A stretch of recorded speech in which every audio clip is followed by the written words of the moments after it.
My dad's name was Doug Gatewood. He was a very happy man, a very family-oriented man. People loved to have him in the room and listen to his stories. For many years, my dad was a truck driver, but as my brother and sister and I got older and got more involved with high school activities, the truck driving occupation kept Dad away from us too much, so he changed jobs so that he could be home more often. And the job that he was working at the time of his death was working maintenance in an industrial factory.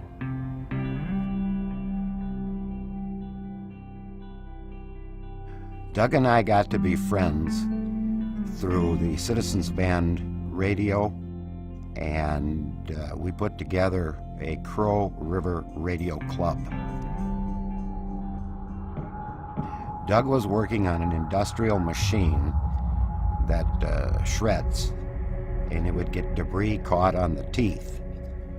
And one of his jobs was to clean that machine up. So prior to the incident, Doug was in the machine, removing the debris from the cutting devices, and they think it was a faulty switch, conducted enough electricity to make the machine think it was in the on mode.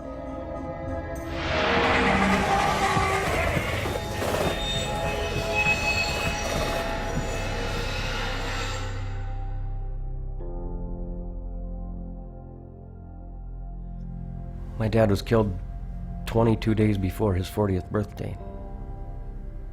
Lockout Tagout would have saved his life.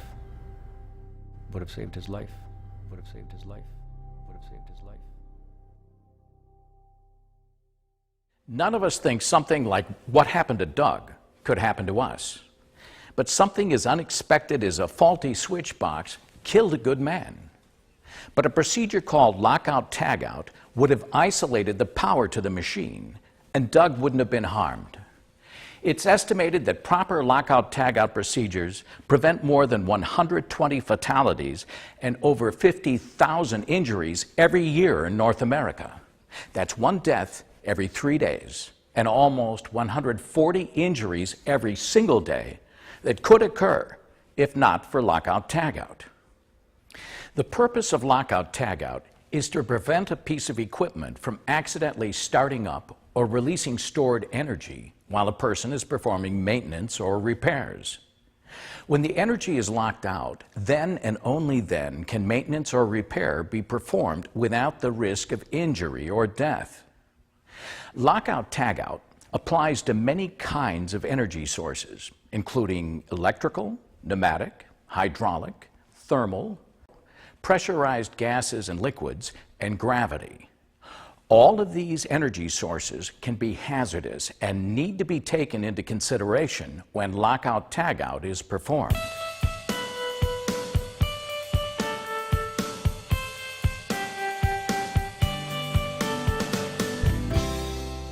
For the purposes of Lockout Tagout, employees are classified in two ways.